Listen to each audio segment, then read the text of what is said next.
Well, welcome everybody to the Chemistry Club's first DEI panel for our annual molecular mixer. My name is Miriana Regis. I am the Chem Club STEM DEI chair, and I will be hosting for today. Okay, so to start off, we will have an icebreaker.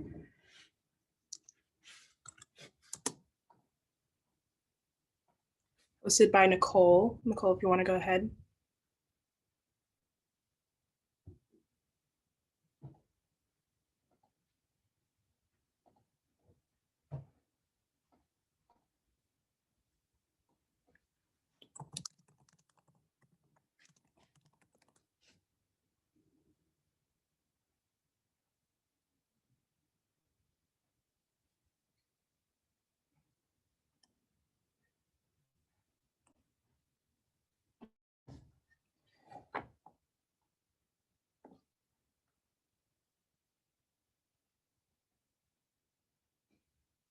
Yes, the icebreaker is through the VBox website. So if you go through the website on the slide, and it's also in the chat, and then put in that session ID, you should be able to access the website and then submit the answers to the icebreaker questions through the comment section.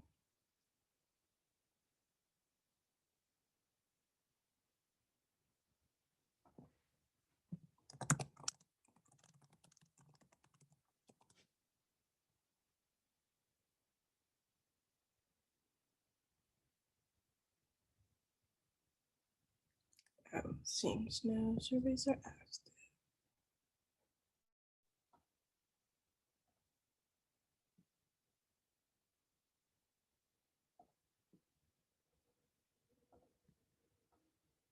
Okay.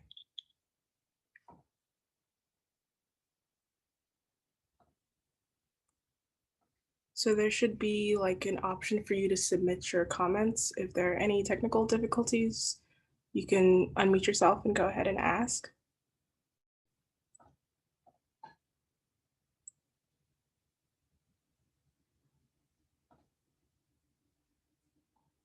So our first icebreaker question is, what is your favorite science joke?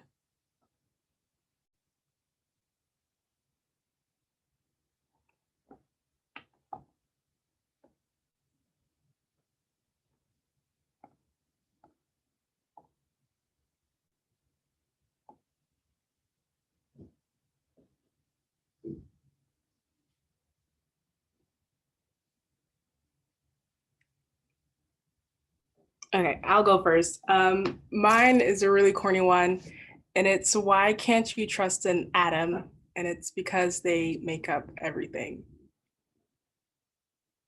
Here's another one. What do you do with a dead scientist? You bury him.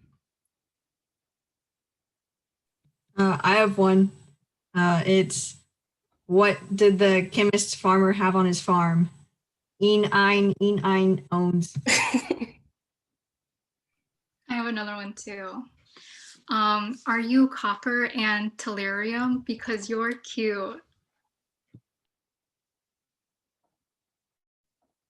Here's one. Why did the polar bear dissolve in water? Because it was polar.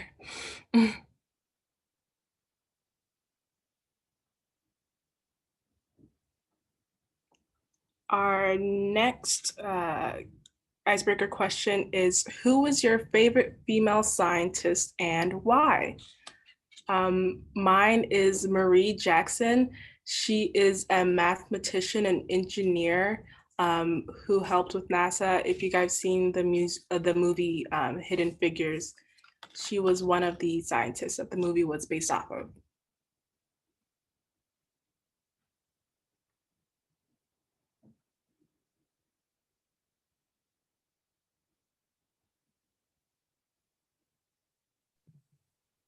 Rosalind Franklin, awesome. Marie Curie.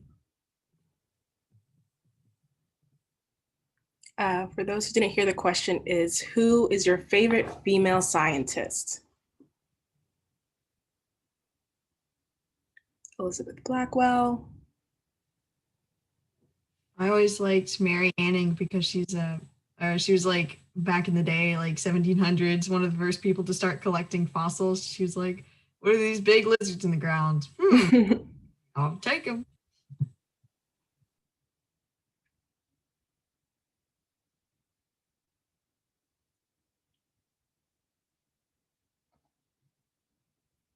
Heidi Lamar. All very awesome answers.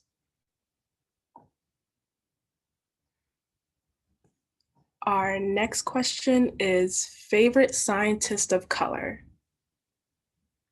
Mine is Mae Jemison. She was the first African American woman to travel in space.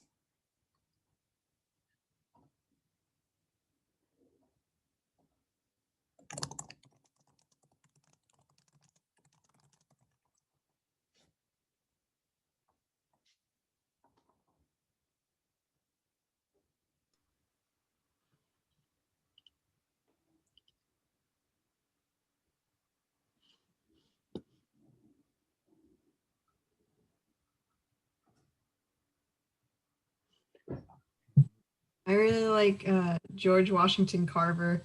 I feel like he's probably one of the most influential people that we learned about. We're like young and who is a person of color. Awesome. Alice Augusta Ball. Very good.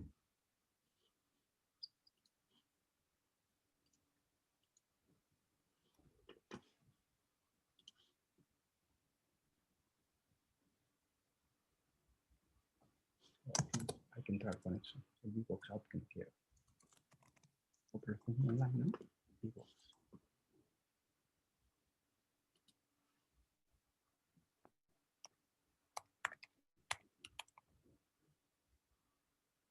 Okay, so the next couple are going to be some open-ended questions, kind of like some climate questions. Ooh, another one, Janetta Cole. Awesome.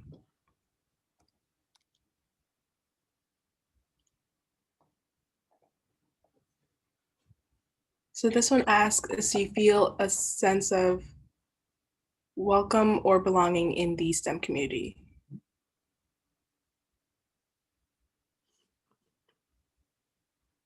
So there's no right answer, just say if you agree or disagree and we can get a feel of how you guys feel about.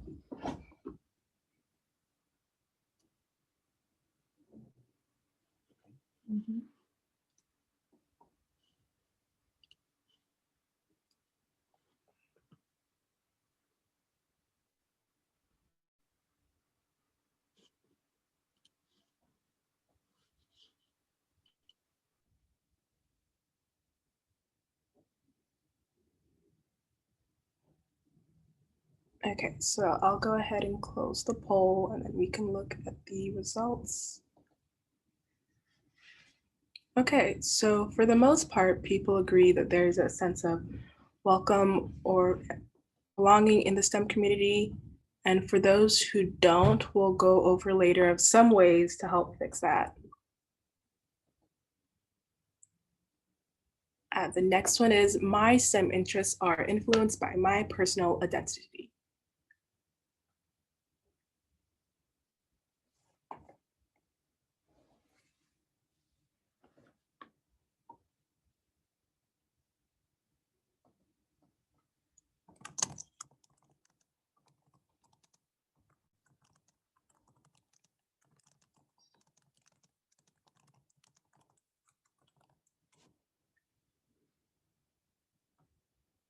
Okay, so I'll go ahead and close the poll.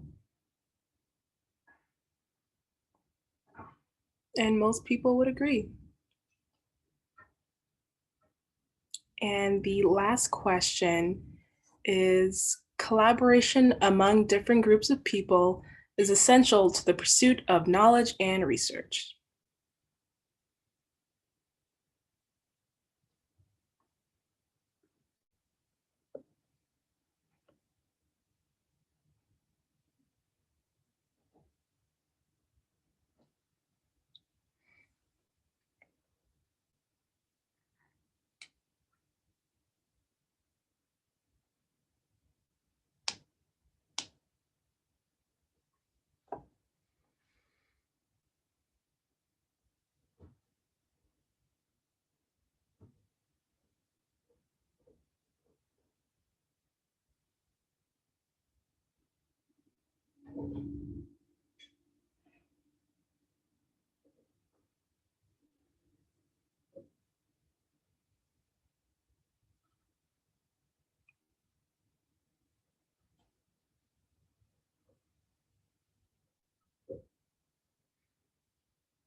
Okay, so I'll go ahead and close the poll.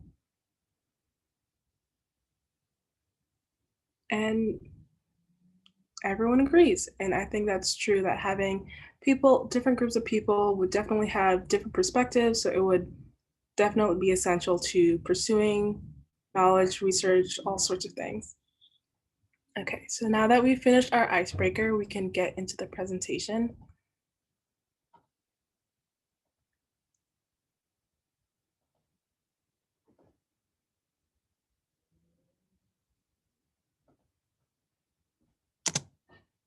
Okay, so what is DEI? DEI stands for diversity, equity, and inclusion. So diversity is a mix of people of different demographics such as race, gender, religion, diversity, sexual orientation, ethnicity, nationality, and etc. And an example of having diversity in a group is having diverse leaders of different backgrounds, having a diverse member population in a group or a club, having a diverse student body for schools, or hiring professors of different backgrounds as well. The next one is equity. And equity is the process of ensuring that processes and programs are impartial, fair, and provide equal possible outcomes for every individual. So having equity among a group is promoting justice and impartiality and eliminating all kinds of bias and prejudice. And having equity means that you take into account the fact that not everyone has access to the same resources and not everyone is starting at the same level. So it ensures that everyone who is starting at different levels and coming from different backgrounds have access to the same opportunities. So for example, if an employment office is trying to ensure equity in their employees, they could do blind auditions or blind interviews, and also for admissions to school, do blind applications. And the last is inclusion. Inclusion is the practice of ensuring that people feel a sense of belonging in an institution, and it ensures that those that are of diverse background feel and are welcomed. All individuals can participate fully in the processes and opportunities within an organization or group. So an inclusive culture should not stop individuals from being themselves. So those of diverse backgrounds should not have to worry about code switching or shielding a part of their identity when they're in their workplace or at schools. And for example, if someone goes into a place when they're the only woman, or maybe they're the only person of color, or whichever background they're from, they might feel isolated. So ensuring inclusion is making sure that those who are from different backgrounds feel welcomed and belonging. So Chief Diversity Officer of the University of Michigan, Robert Sellers, often describes DEI as various aspects of attending a dance party. So diversity is where everyone is invited to the party. Equity means that everyone gets to contribute to the music playlist of the party. And inclusion means that everyone has the opportunity to dance at the party and have fun. So why is DEI so important? Enhancing DEI in groups and institutions can improve student learning and outcomes in schools. It can produce a more energized and dynamic environment and promote dialogues that fuel the creation of new knowledge and innovation. And it could also increase revenue for organizations. A study done by McKinsey and Company and the Society of Human Research Management evaluated the performance of organizations with different levels of workplace diversity. And they found that organizations that exhibit gender and ethnic diversity are respectively 15 and 35% more likely to outperform less diverse organizations. So the chemistry club had their own climate survey at the beginning of the semester that they sent out. And these are some of the results. 73% of the people who took the survey said that there wasn't enough emphasis on DEI in STEM departments at UF. 20% considered leaving UF because they felt unwelcomed, and 10% considered leaving the chemistry club because of the same reason. 94% felt that people of all cultures and backgrounds are respected within the chemistry club, and 47% said that the chemistry club has helped them feel included as a minority student. And all in all, 100% felt that the chemistry club can improve on its standards on DEI.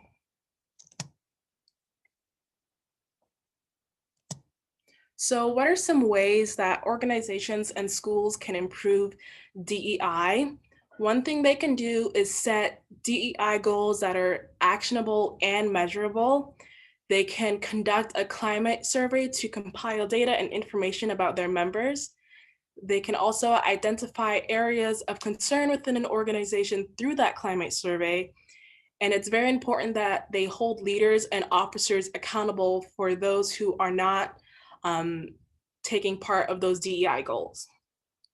Another way they can improve DEI is demonstrating and emphasizing the importance of diversity, equity, and inclusion through organizational actions and having DEI-based training and workshops.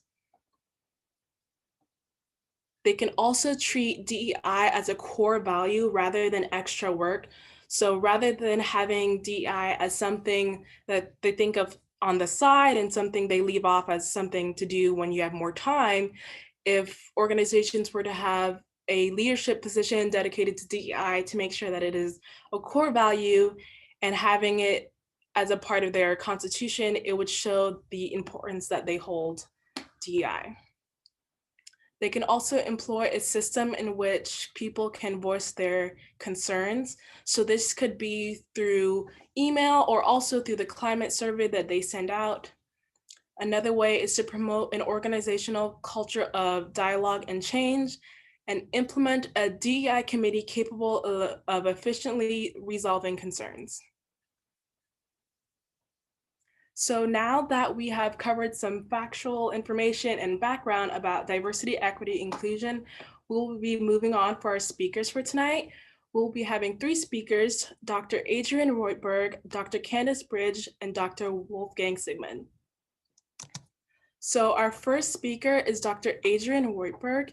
He is a UF chemistry professor and has research interest in accurate calculations of biologically relevant molecular systems and processes using proven methods from quantum mechanics, statistical mechanics, and molecular dynamics.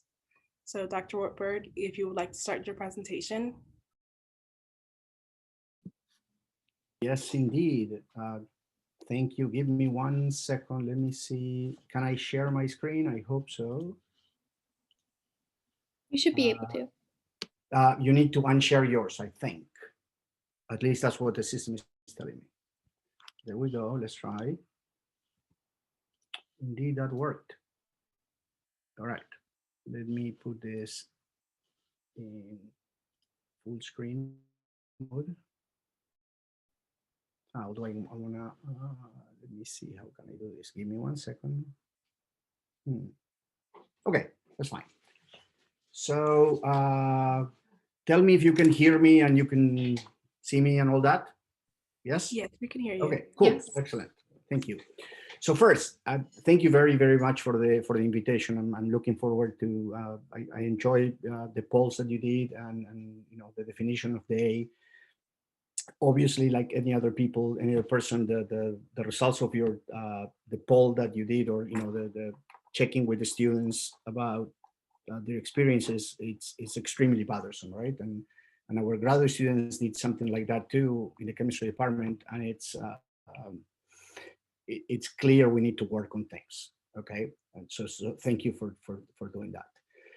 I'm going to tell you a little bit about my life story, because I think it relates in the concept of DEI on trying to understand, you know, where you came from and how did you get to where you are, right? I'm actually not going to tell you about my research because I don't think I'm going to have time, but I can do something if given the opportunity. But then I'm going to tell you some ideas that I have about DEI. I serve in the DEI committee in the chemistry department, and I've been thinking about these things for a while. So let me start by telling you about myself, right? So my great grandparents around the 1900s escaped what at that time was called the Pale of Settlement, right? Which was basically Belarus, some part of Russia, Ukraine, etc. And some of my family actually came from Romania, and they escaped around the turn of the century, around 1900. They were Jewish lower middle class from small towns, absolutely no formal education of any kind. Some of them might have read, the Jewish Bible, but not more than that. It's clear in retrospect that if they had stayed there, they would have been killed at that moment by pogroms. If they survived that, they would have been killed by Nazis in World War II, right? So the fact that my family survived that means that they escaped that. The story is that people they had permission to leave, right? And some Jewish people, so they went to the port of Odessa. Odessa is in the Black Sea in Ukraine. And literally the story is that there would be boats lined up, and the boats could go to New York City or to Buenos Aires, right? That's it. And lots of families, Jewish families in Argentina or in New York, have families on the other side, because you went in line and you went into a boat. My family ended up going to Buenos Aires in Argentina. When they got there, right, they were my great grandparents were adults. My grandparents were little. One of them was like 12 or something. They never went to school. No formal education whatsoever. They married. They found each other in the Jewish community, and they ended up, half of them in Buenos Aires, half of them in what's called the province of Buenos Aires, which is, if you see my cursor, is somewhere over there. This is the province of Buenos Aires. They were somewhere in this little tail, in a very small town. My mom finished 5th grade in the little town that she was from. That's it. You had schooling until 5th grade. There was nothing else. My father finished high school, and that was, way more than their parents, right? I went to a really, really good high school, and it was actually a very expensive high school. And the only reason I could go there, my parents could not have afforded, was I got a full scholarship.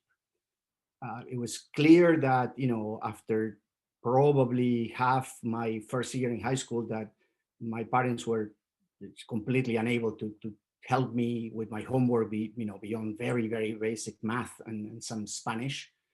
I remember a fight with my father when I told him that there were such thing as negative numbers, right? And he didn't really like it. But they tried really hard, right? They gave me a lot of opportunities for these things. I'm clear in that, I went through high school through a very, very, very rough, very violent military dictatorship. I was personally never in direct danger. Maybe I didn't even know, but certainly the people my age and my group, either, many were killed or they disappeared, right? I've been fanatical about human rights even from that time. Then I went to the University of Buenos Aires to study chemistry. The public universities in Buenos Aires are completely and absolutely free. They are way better than the private universities. There's fantastic public education. And there is, a family like mine in the US paying what tuition costs. I'm not sure I could have come to college here, right? Or it would have been a struggle. So I'm continuously very thankful for the fact that, education is free. And by free, I hope that everybody understands it means I didn't pay, but certainly the taxpayers did, right? So I feel in debt for that. I met this spectacularly beautiful lady, Professor Kleiman, in Argentina, and as undergrads, we got married and we moved to the US. This is her. Half of you actually know her already, and she actually showed this picture of us when we were very, very young in Argentina. All right, so I came here, did a PhD at University of Illinois at Chicago. Then I did a postdoc at Northwestern University, that is basically in Chicago too. Then moved to the National Institute for Standards and Technology in Maryland. And then from 2001, we both came to University of Florida. What's important, and something that has been, it does have to do with DEI, although at that time we didn't call it that, is that the chemistry department actually hired Professor Kleiman, not me, right? She's way cleverer than I am. So they hired her, and during the interview, actually, by the time she got, when she got an offer, I think she said, well, you know what, I have this thing that I'm carrying, right? This other person that is a scientist, what do we do about that? So the linguist that's called a trailing spouse. So I came, and I started in a position that was not a position of professor, because the priority was for Valeria to start her career as a professor. I started in a line that was called a scientist. And then after 3 years or so, they moved me.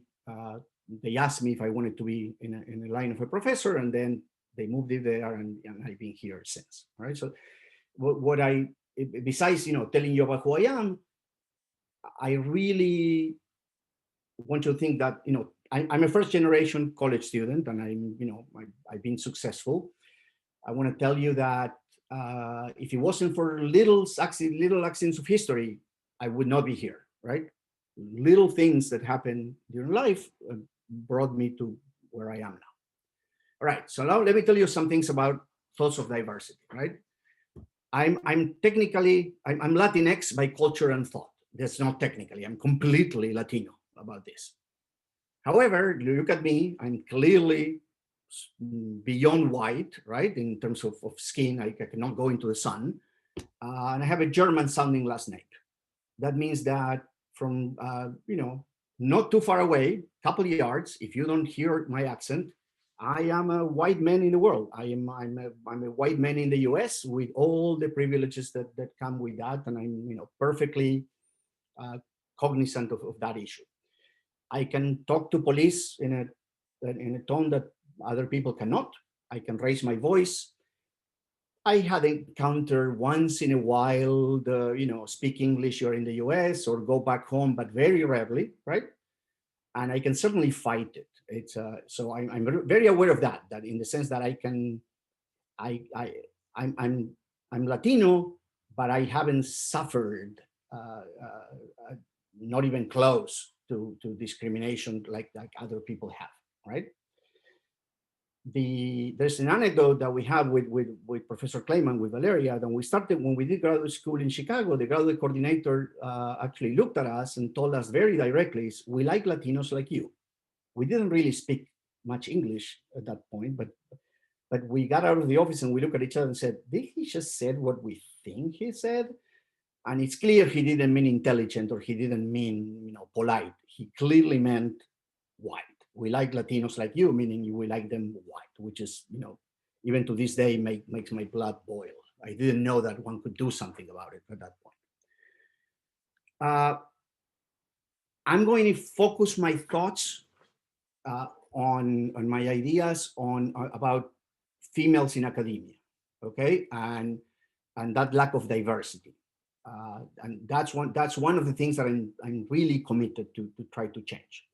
I perfectly aware that that's a part of the problem, that there is DEI issues in many different axes. I'm just going to work on, talk today about that one, and I want to, but by no means that's the only thing that I'm committed to. I just, for the sake of time, I'm going to focus on that today. I want to talk about that, I want to talk about female and male. I'm going to use a binary gender language, but clearly we do understand that there's other axes in this thing, right? My research group, for instance, has been 50-50 female male for, since I started, since 20 years. And I joke, and it's actually true, that there were more females that got a PhD from my group.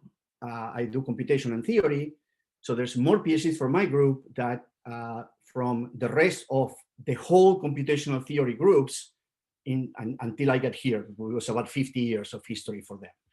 And you know, the sad thing is that it really was not a very high bar, because they had graduated a very small number of them at that moment. Okay, so let me talk about something that I think you've seen before. It's this idea of the leaky pipeline, right? And it's simply about the numbers. Roughly right now, these numbers are plus minus, 5-6%. The percent of women in chemistry in what I will call the academic line, which is by no means the only career path, right? In fact, it's not the majority career path. It's about 50% or even more of the undergraduates in chemistry in the country, they're identified as female. By the time you get to PhD, it actually drops just a little bit, 45%. Depends on the year. For us, it's very close to 15 in our department. By the time you get to postdoc, you're going to drop to about 35%. Assistant professor drops to 20%, associate 15, full professor 5, right? So there is this idea that, if you want to get to numbers, we can discuss if the goal is to get 50% male and female as professors, if it's, should be 35, should be 40, should be whatever, just whatever women want to do. But it's certainly not, 20, 15, and 5% as professors. I think that we agree on. And the reason why I say that these numbers are low is because if you look at other very, very, very power-heavy professions, even lawyers at very high-level law firms, the number of the percentage of partners that are women, which is equivalent to a full professor in the sense of career line, it's over 20%, which is a tremendously low number, but it's certainly much better than 5%. The number of female surgeons is somewhere around 20% in the US, which again, it's a small number, but it's certainly much better than what we do in the sciences. So most of the excuses people talk about why it is happening, it doesn't work. What is clear here is that it's not about putting more water into the pipe, right? I mean, what do we need? Even if we put 100% or 80% undergraduate females, it's still too leaky, right? They're going. The women are either dropping off or going somewhere, and that's something that I refuse to believe that is a natural thing, right? All right. So let me tell you thoughts about this pipe analogy, right? So when you have a home or your dorm and a pipe leaks, right? What do? What do people usually do? First, you try to find the problem, right? You said, look, okay, there's water leaking. We need to do something about this. You generate a hypothesis. You go and said, oh, look, I think it comes from the bathroom. And somebody else says, no, I think it's the kitchen. You go and you check, right? You open the door, you look at the bathroom, you look under the sink. If the bathroom is not leaking, you're done. You never again bring that hypothesis. You said, okay, it's still leaking. It might be somewhere else. I need to go look somewhere else. You find the leak and you keep looking, right? Until you do, basically. If you don't find the leak, you keep looking because it's wrong, right? And you never ever stop. When you find it, you fix it. That's it, right? What you never, ever, ever, ever do is blame the water, right? You blame the pipe, you blame the system, you blame the person who fixed the system, but it's not the water that is to blame for leaking. Why do I say that? Because when the pipeline, the way we describe it, is leaking women, what people usually do is something completely different. They said, let's try to find the problem, because usually even people that have no interest in DI, they will say, oh yeah, I guess there is a problem, right? Then you generate a hypothesis. I've heard my colleagues said, I think that is about women wanting to have babies, okay? And they don't want to be professors. Now they do that. These are people that are scientists, right? That they're used to hypotheses and checking and rechecking and reading papers. And they just get this hypothesis, sorry for my French, out of their butt. They said, oh, I think I know what it is. I think women just want to have babies, so they don't want to do this, all right? What should one do? What people do? You check the hypothesis, right? There is data out there. You go and do social science and you find out what are the causes or you know, is this my hypothesis correct or no? You check, is this leaking thing because women want to have babies and men do not, or, you know, or men do, but the woman has it, right? No, I don't get pregnant. It turns out that it's not. There's absolutely, there's a ton of data, ton of social sciences, very well done, that says that is not the reason, right? If we were behaving like we did for the regular water leaking, we would say we never again revisit the hypothesis. We're done. The leak is not in the bathroom. The leak is not because women want to have babies. That's it, not discuss it. The problem is that every single year where we have this discussion about hiring, if we want to hire, you know, if we want to increase our diversity or not, or why we don't have enough women in the faculty or in the postdoc pipeline, some of my colleagues keep bringing it up, right? And there's, many of us have tried for a long time to show them papers, to show them data, and they can't. What happens is at some point, you know, opposite to say you just keep looking until you find the leak and then you fix it. At some point, you know, many of my colleagues and many people in academia go like, well, you know, we tried. What's, you know, like, yeah, what can we do? And the biggest issue here is that it ends up that a big amount of time the people blame the water. The same that you will never ever blame the water for leaking, right? You will blame the pipe. People actually blame the women. It says, well, if there's not enough women as professors, must be because they don't want to be, because, you know, we don't discriminate. Yeah, right. Okay. You can look at this thing later. It's a very beautiful paper by Kathleen Grogan in 2018 in Nature, Ecology, and Evolution. And it shows very clear that the problem is very systemic, that when women are less likely to be employed as students or postdocs in male PI labs, this is in ecology, that is over 70% of the labs. The letters of recommendation tend to have, less superlatives. The startup funds, once they become professors, they're actually smaller than for male professors.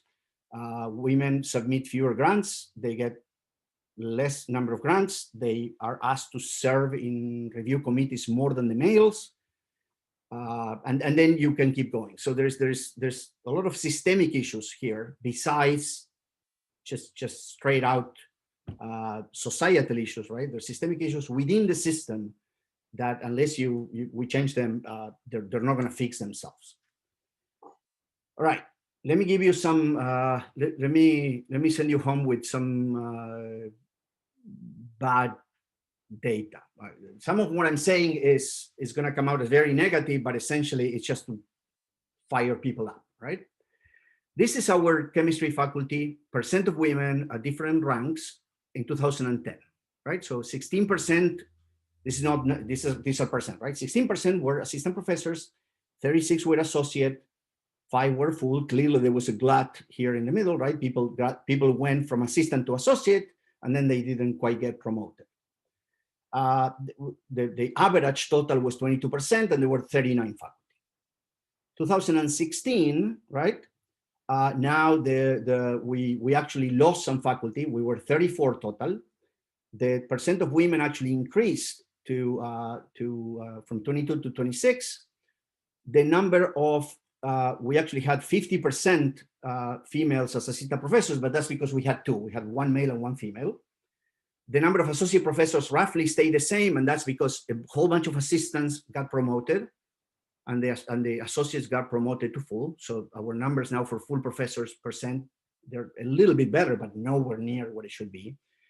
But if I show you 2020, you're going to cry. Basically, 2020, now we're 47 faculty. The percent of assistant professors is 12. We have one assistant professor that is female out of a total of 8 assistant professors. The associate professors went up, right? People actually move into associate professors, and the percent is 50%, and the full professor stays the same.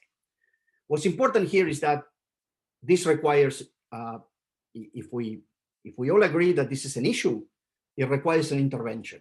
You cannot just say, like in other areas, that, well, you know, as women enter the labor force, the thing will stabilize at some point. No, in fact, it not only doesn't get better, it gets worse. But just to give you a contrast, our biomedical engineering program or department in the engineering school has made a direct commitment to increase diversity in the ranks, all right, like as a policy. These are the numbers as of today. They have 2/3 of assistant professors are women. 50% of associate professors are women. They have a total of 25. So the average is 50% of their faculty are women, 20% are full professors. And if you look at this thing, 66, 50, 20, means that the things must get better as these people get tenure, right? You're gonna start populating the associate lines and the full professors. And this required actual intervention from them, right? But you have to do it. By the way, they have 3 female African-American assistant professors that they hired this year. And I like to make the contrast with biomedical engineering, because when people in chemistry generate hypotheses about, you know, just they make things up, basically, my colleagues, about, you know, maybe there's no enough women professors because XX. And I always go back and said, okay, hypothesis. If that was true, then probably it should be also true in biomedical engineering, right? Or in surgery, because those, you know, we don't work harder than surgeons, right? Or commitment or having kids or whatever. So then I show them other numbers like this one. And you know, the attempt is that they have to say, well, then my hypothesis is wrong. Unfortunately, they don't. They keep, you know, doing the same thing. But well, I just, you know, I talk too much, but I wanted to thank you again for this. I look forward to the other talks and to questions and the discussion. And that's what I had today for you. Thank you so much, Dr. Rotberg, for speaking at our panel tonight. Okay, so our next segment will be some trivia questions.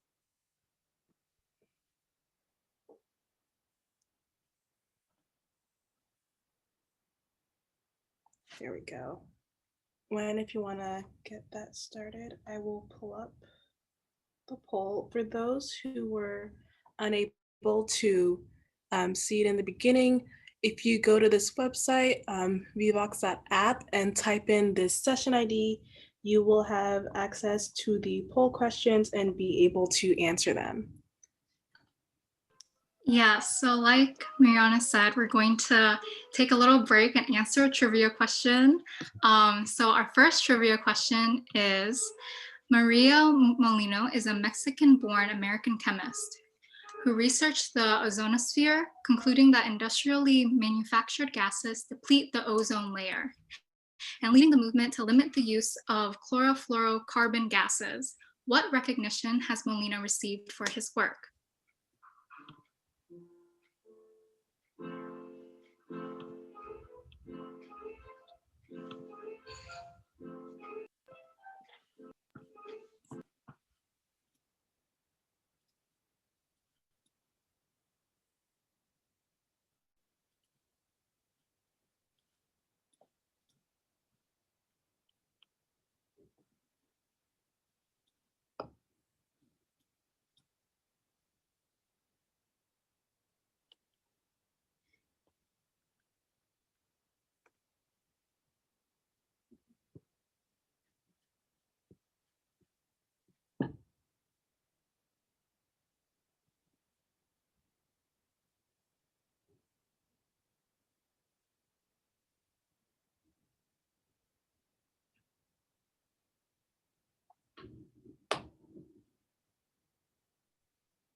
by the way, for what it's worth, Professor Mario Molina actually passed away about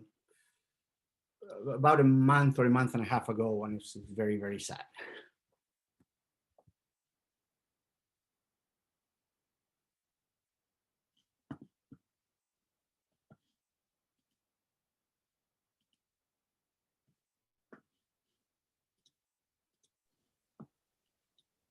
If that one other person who hasn't finished the poll wants to go ahead and answer. Thank you.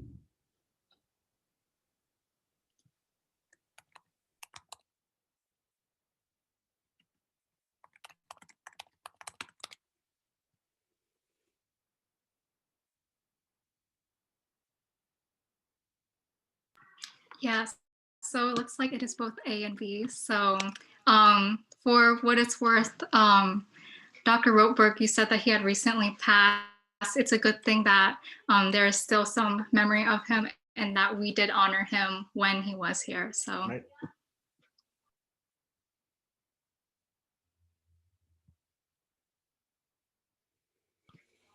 Oh, so our second question is, when was International LGBTQ+ STEM Day first recognized?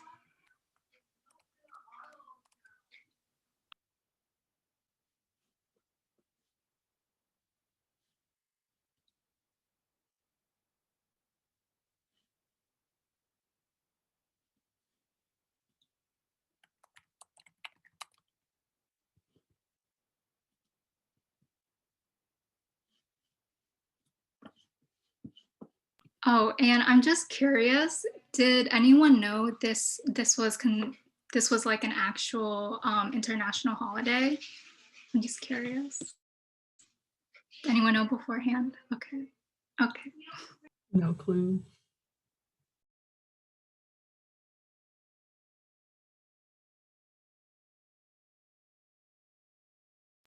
Okay, so results say that it was 2018, so only 2 years ago. And personally, when I found that out, I was extremely shocked. So obviously, this is just showing how much DEI really needs to be improved in the STEM community. So. Okay, so our next speaker is Dr. Candace Bridge. She is a UCF forensic science and chemistry assistant professor. She has research interest in the characterization of lubricant evidence obtained from sexual assaults, the analysis of gunshot residue, the identification of drugs, metabolites, and/or masking agents in urine samples and other trace samples. So Dr. Bridge, if you would like to go ahead and start your presentation.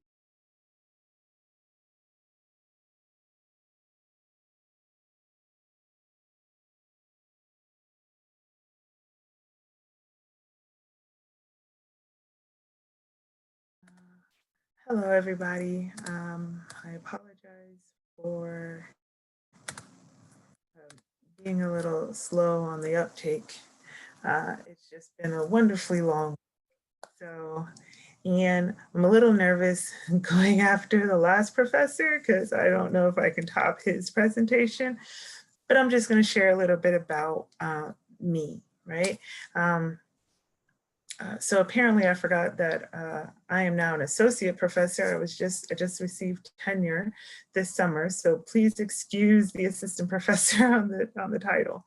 But I am an associate professor at the University of Central Florida, where I actually hold a joint position in the Department of Chemistry and the National Center for Forensic Science. So a little bit about my background. I am actually born in Brooklyn, New York, to immigrant parents. So both of my parents are from the wonderful island of Jamaica, and they moved to New York, and that's where they had me. We ended up moving to Florida when I was young, and when I was in Florida, my dad was in construction and my mom was in IT, but they both encouraged me to pursue science, right? So I would try to magnify everything under my magnifying glass, and I used to get these little chemistry sets and I would run with them. But it wasn't until I got to New Jersey when I saw my first TV show in forensic science that really opened the doors to a potential opportunity of a career path.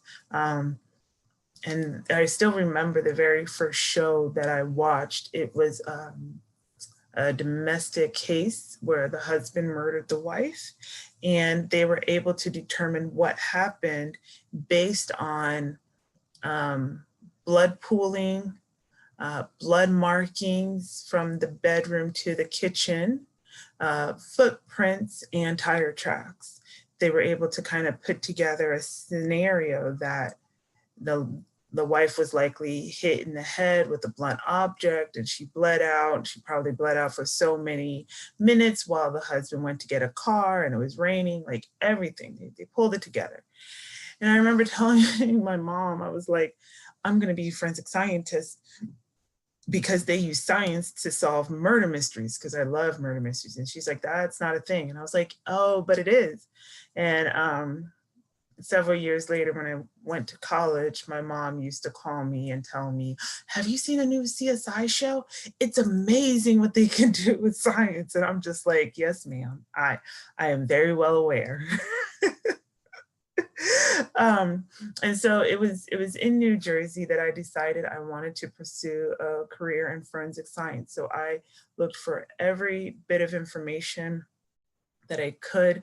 I really couldn't be bothered with the dramatic TV shows because it was so off the mark.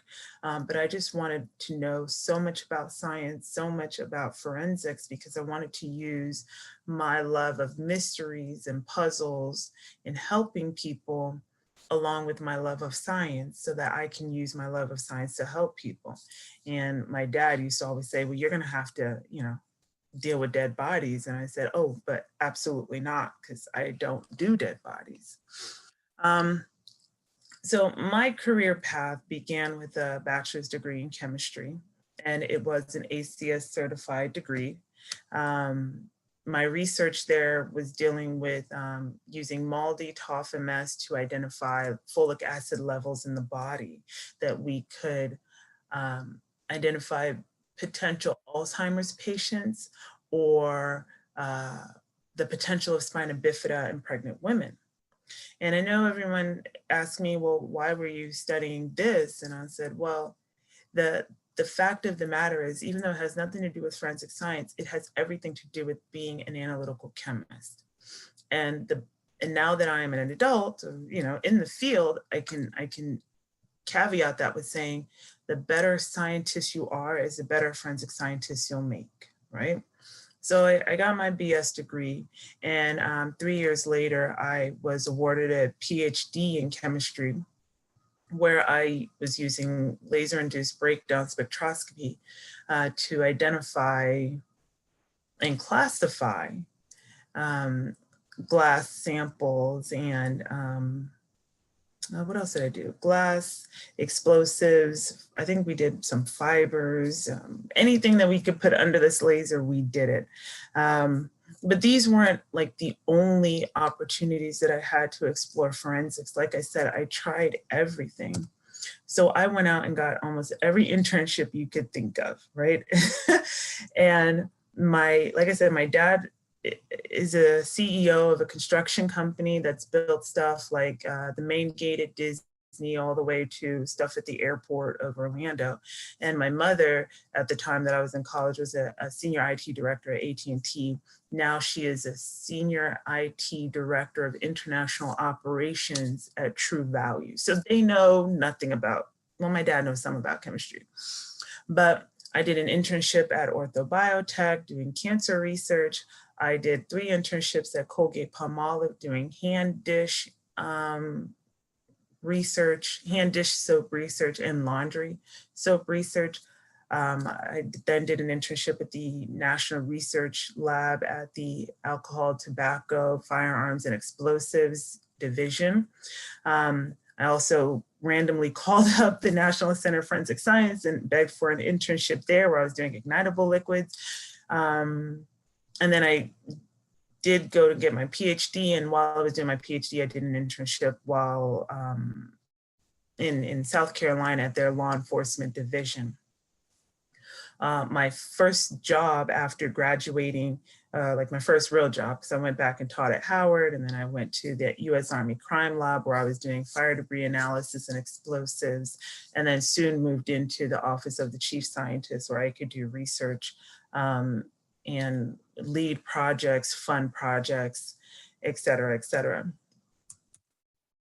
So there were several things that I noticed on this journey to get to where I am. Oh, one of the things I failed to say is, I was at the Army for about 5 years, and this idea of doing research was really not a thing. While I could do some research, which was mostly validation projects and I ran 7 different internship programs, and I helped students get internships, but I didn't get to do internships. So after a couple of years at the Army, I decided I was going to move to UCF where I could be a PI and do my own research, right? So there were a couple of things that I noticed along the way to where I am.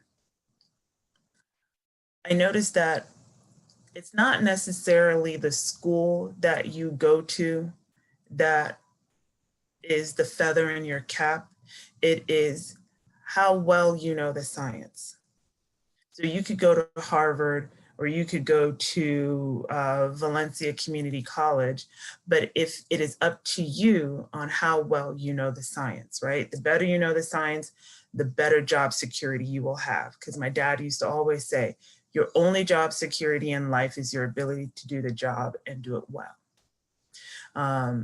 And the better you know the science, whether you're a chemist in a research development or you're doing forensic chemistry, it really doesn't matter, right? The other thing that I learned that I always try to share with students is to get an internship. Even if you are a freshman and you feel like no one's gonna pick you up as an intern, it is not true. And I tend to hear this a lot from young ladies and people of color where they say, oh, well, I'm only a freshman, I can't get an internship, or no one's gonna wanna pick me up, or whatever, false thoughts that they have been told. It's not true. There are so many internship opportunities because as a Fortune 500 company, their goal is to find young stars as early as possible and train them on how they want you to work. So when you graduate, they're like, oh, I already got Miss Regis on deck. She's coming in 2 years, right? But the other benefit for you as a student is A, you understand what the real world is like. B, you start developing a network so that when you are ready to graduate, you have some targets. And C, you learn what you don't want to do for life. And I know that sounds morbid or bad, but knowing what you don't want to do is just as important as knowing what you want to do, right? Because then you can narrow the field. An example that I have from my past is when I went to the ATF to do my internship, I was there doing explosives. I was trying to lift latent prints off of post-blast particles or post-blast debris. And I remember asking one of the 2 mentors that I was working with, one of the 2 gentlemen I was working with, I said, hey, do you mind if I can do like a little shadow of all of the different disciplines while my samples are running on the GC? Because I just had hours waiting for the instrument to finish. And they said, yeah, sure. So I went over to the drug section and I was like, oh, this is kind of boring. I don't want to do this. Although they had fantastic types of drugs and alcohol. They had like candy with scorpions and liquor with worms and oh, glitter. There was like glitter alcohol. I was like, oh, this is kind of cool, but it's not really what I want to do. They had a fire research lab where they would build an entire bedroom, fill it with blankets and teddy bears and clothes and lamps. And then they set it on fire. And I was like, bruh, yep, that's what I want to do. And they said, oh, okay, you have to be a firefighter. And I was like, no, I'm good. I don't want to be a firefighter. But when they explained it to me, they said, when you start a fire, you have to be able to put it out. I was like, yes, that makes sense. Don't want to do it.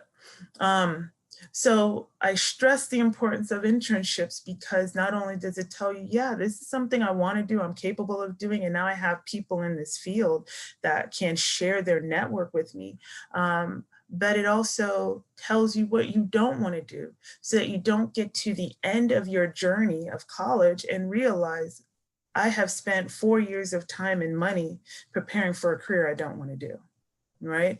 And as a faculty member, as a forensic scientist in the field, I often see so many students have this ideology of what forensic science is, and I'll talk about it a little bit later. And they struggle all the way through college. They end up with this ill will, ill feeling towards chemistry, biology, physics, and math. And that's all they've studied for. Now they feel lost. Like, I don't know where else I can go because I haven't trained for anything else. So I stress the importance of internships for that reason. The other thing that I've noticed in my journey is that the best teacher for me were the difficult experiences, especially the ones that hurt, the ones that felt like, oh my God, I'm gonna lose my job. Because what it does is it hones you in specifically on, okay, if I can overcome this, then I'll never do it again. This is a perfect example. It didn't happen to me, it happened to my best friend. He was doing a 16-hour reflux process overnight and set it up, went home to eat, came back, checked on it, it was good, went home to sleep, came back, and the entire lab flooded because one of the hoses popped off. Yep.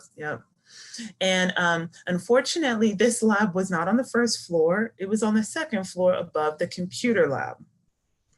So all of the computers were compromised and he was sitting there like, oh blank, what do I do now? His faculty, his advisor came in and said to him, all right, well, let's clean this up. And he said, you're not upset? And he goes, well, at least I know you were doing work. It wasn't like you did this intentionally. So we'll work on this together and don't worry about it. And for me, that has always stuck with me, right? You own up to your mistakes, you take your licks for what they are, but at the end of the day, if you're doing your best intent, nobody can really fault you for it.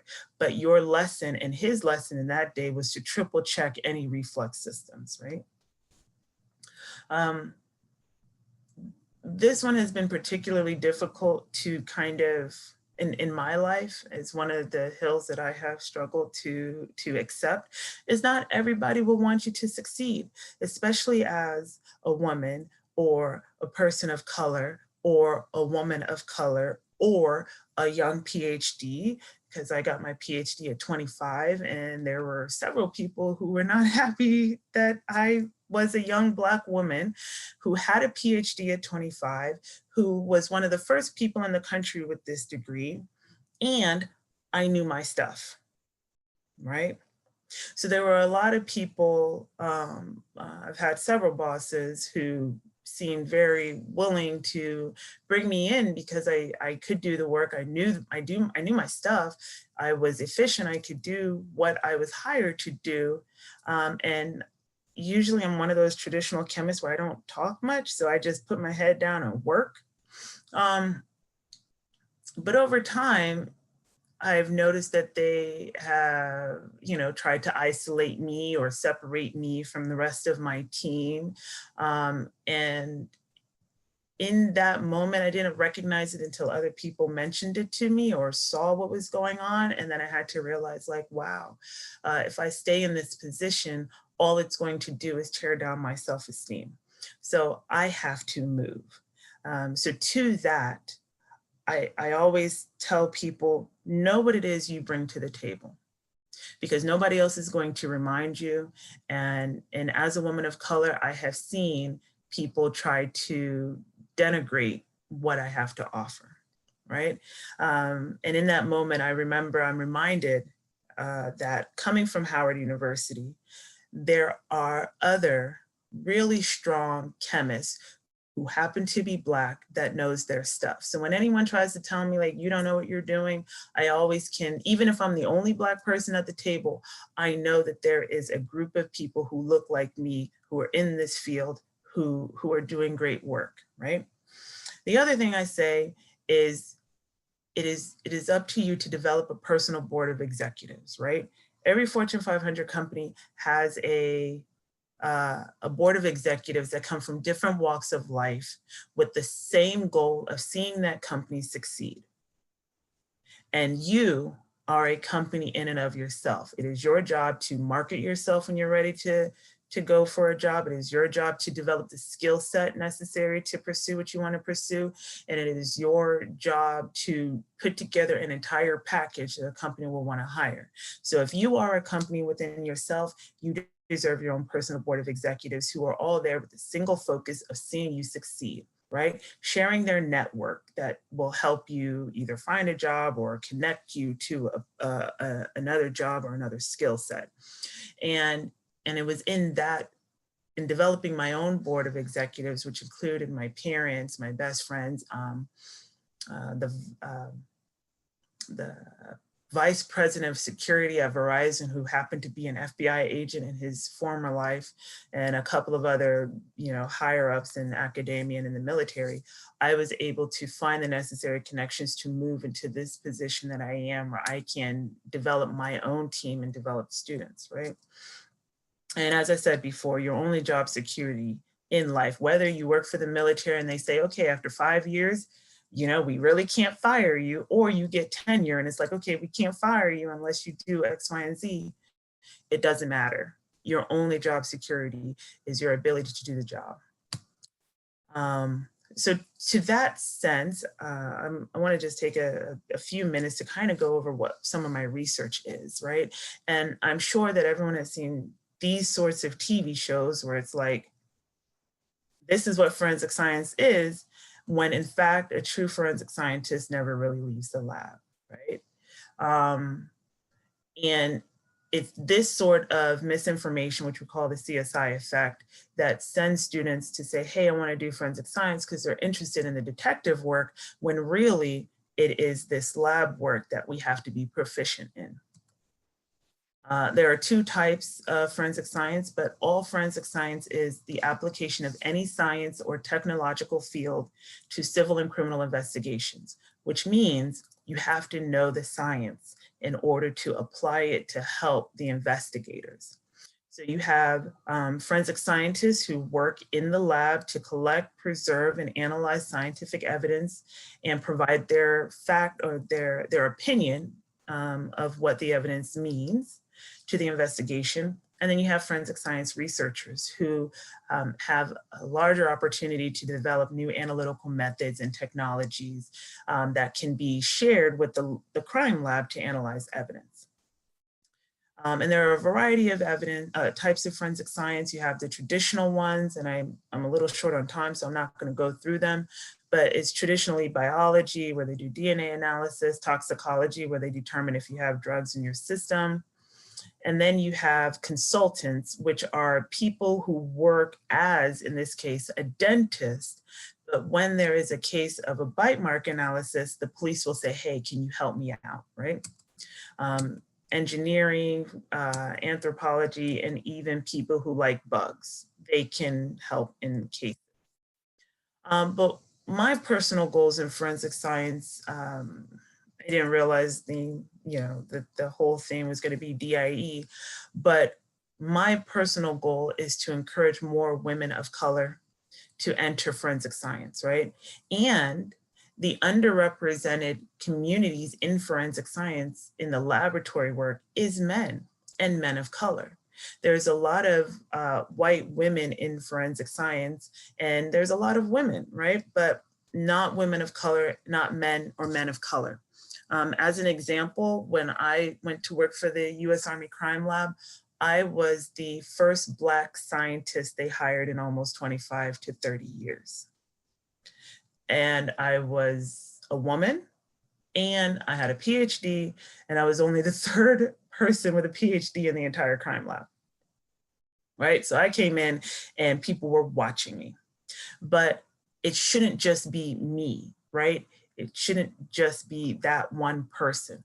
There has to be people from different walks of life and people of different backgrounds, because what does that do is it forces people to have different, have diversity of thought. And when my mom was working at Kellogg's, she told me that Ben Carson was on her board of directors at the time. And I remember saying, why would a neurosurgeon be on Kellogg's board of directors? And she responded by saying, because he has an interest in health. He has an interest in seeing people healthy, so he can give us perspectives on that. And I realized that if most of the people in forensic science are white or white women, then they don't see the other side of the coin in order to look at evidence in different ways, right? And when you're dealing with the criminal justice system, which has demonstrated biases towards and against people of different ethnicities, then it is imperative that we have people of different ethnicities in that process to help bring light to different opportunities or different interpretations, right? My other goal is to encourage accurate representation of forensic science. Most people of color that I have talked to, they are not aware that forensic science is even a career option for them. So they stay away from chemistry because they think chemists are only chemistry teachers, pharmacists, or doctors, that there's nothing else a chemist can do, right? Or they have incorrect information about it, that they are beholden to the police, which is not true, or that they can work both in the field and in the lab, which is not true, or that they can analyze, or they can speak to witnesses and they're afraid of talking to witnesses, and that's not true. And my other personal goal in forensic science is to get something named after me. I'm still working on that one, but in light of time, I'm just going to talk about my main research area, which is sexual lubricants. And this idea came from when I was working in the military. I realized it was one of the only labs in America that was doing lubricant analysis in sexual assaults, with the idea that there is a rise of the use of condoms in sexual assaults, assuming that the perpetrator is male and the victim could be male or female, right? But with the use of a condom, it is the goal of the perpetrator to mitigate the transfer of their biological evidence, semen, seminal fluid, et cetera, et cetera.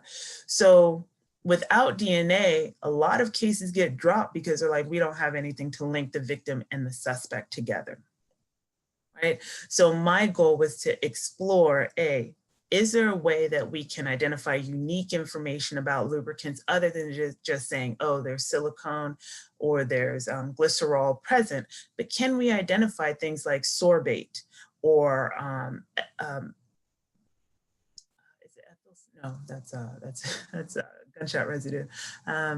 Maltol or ethyl maltol, which are solubilizers for fruit oils in a water base, right? By identifying unique characteristics, we could say, oh, we have identified the presence of citric acid. Now we know that you're looking for a flavored lubricant, and that narrows the field of potential suspects if the police have any. We have also developed a characterization scheme so that if the lab gets a true unknown lubricant that has been collected from the victim, we can provide some actionable information to the police to say, oh, it is this sort of lubricant that you're looking for, or it's lotion, or it's cooking oil, because unfortunately, in any sort of sexual assault, anything can be used to facilitate it. And we have the very first database in the country on lubricants that are used in sexual assaults that crime labs can look to in order to help classify any unknown samples that they have. So we're in the midst of determining other fundamental gaps in the literature of lubricant analysis, such as does the vaginal microbiota change the chemical composition of the lubricant because it uses it as a food source?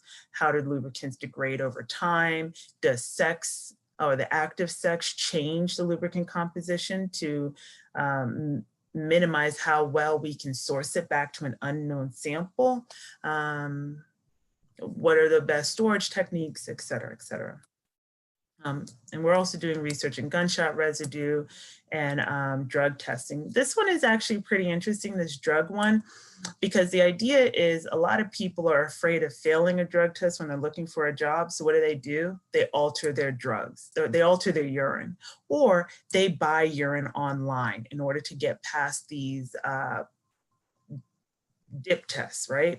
And so what we have found is that the use of bleach will mitigate the presence of any sort of drug and allow that urine sample to pass a traditional dip test, right?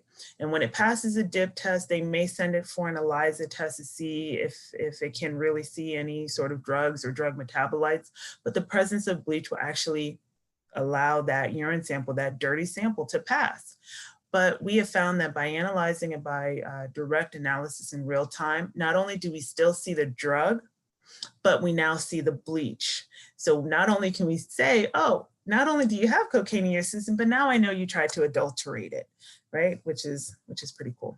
So as my last bit of going advice, in college, it is necessary and it's in your best interest to surround yourself with supportive friends and family who are all reaching for that same goal as you, i.e. for you to graduate so you can take care of them. It's okay if you don't understand everything the first time you study. Eventually, with time and with patience, you will understand, because this is your passion. This is what you want to do. Just be patient with yourself and be kind with yourself. And you may not hear a lot of faculty say this, but also enjoy this college career. At UCF, during homecoming or old homecomings, they used to jump in the pool. Use it, have fun. It's the best time to enjoy life, but also use this time to balance life and work, because once you leave college, it is so hard to do both. With that, thank you for inviting me to come and talk with you guys. If there's any questions, I'll take them. Thank you so much for this presentation. I'm sure we all enjoyed it. We'll have Q&A questions at the end, but for now, we're going on to our trivia questions. Okay, so Donna Nelson is a Native American of the Muskogee Creek Nation, who is developing a new technique for gathering information on addition reactions of alkenes and pioneering the application of nuclear magnetic resonance to functionalize and pristine single-walled carbon nanotube characterization and analysis. What are some of the roles that she has served so far? So for those who went to our last GBM, you might know the answer to this question.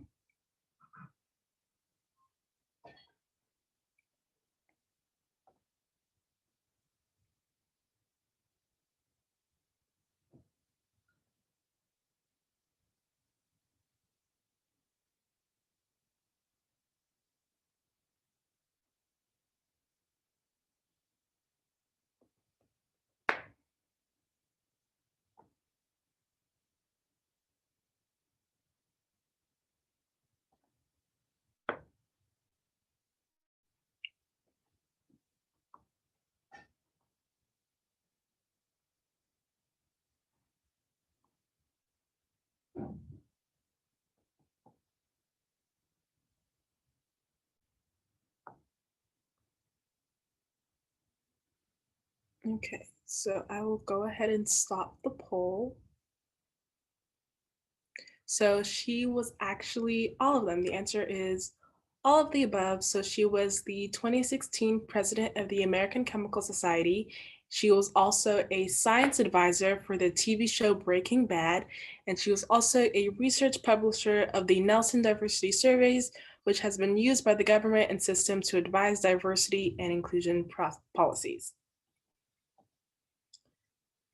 And our last question, Shen Qingwu was a Chinese-American experimental physicist whose work included improving Geiger counters for radiation detection, the first confirmation of Fermi's 1933 theory of beta decay, and experiments that showed that the conservation of parity did not apply during beta decay. For this work and other various research, Wu's recognition include being the first blank.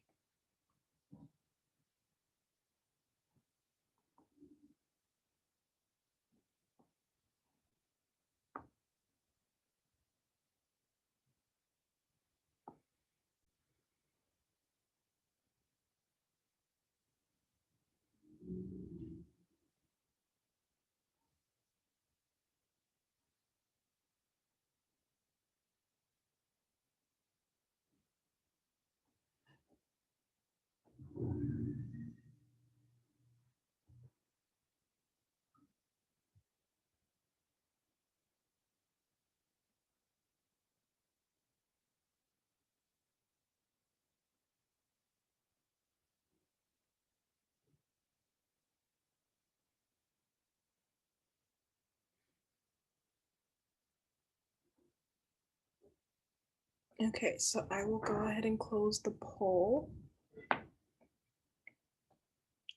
So the correct answer again is all of the above. She was the first female president of the American Physical Society in 1975. She is the first living scientist to have an asteroid named after her. She was the first female Comstock Award recipient rewarded by the National Academy of Sciences in 1964. Okay. Iriana, can I add one thing? Sure. And next year there's going to be a postage stamp with her face in it. Wow, that's Yes, awesome. I know. That's a biggie. Okay, so for our last presenter,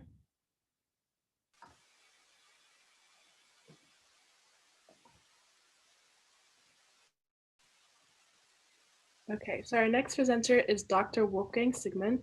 He is a UF materials science and engineering professor who has research interest in semiconductor oxides for energy harvesting and storage, photocatalysis and photolysis, electrodes for secondary batteries, barrier coatings, nanostructures in surface science, and biomedical applications of nanoparticles.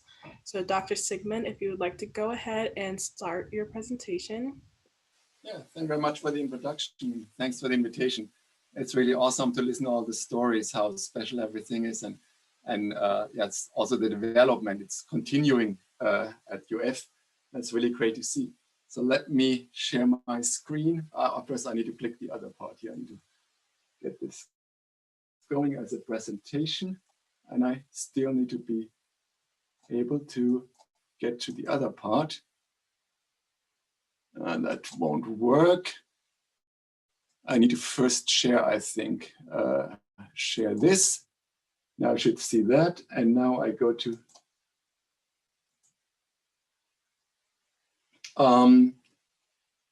so can you see my screen now? Yes. Okay, cool. Yeah, so thank you again. So there's something, okay, it starts with this slide. I thought I had another one in front. Okay, I was born in Germany, in the city of Mannheim. Mannheim is really close to the University of Heidelberg, which is actually the oldest university in Germany. It's when I was there, it turned 600 years old, and by now it's about 630 or something like that. And yeah, so this here, what you see is are the ruins of the castle, and so it became a romantic city. But overall, down here in the bottom, that's our university buildings, and the new part, the chemistry and everything, that's actually over in the Rhine Valley, a little bit out in the valley. So you have actually a lot of new facilities, really cool.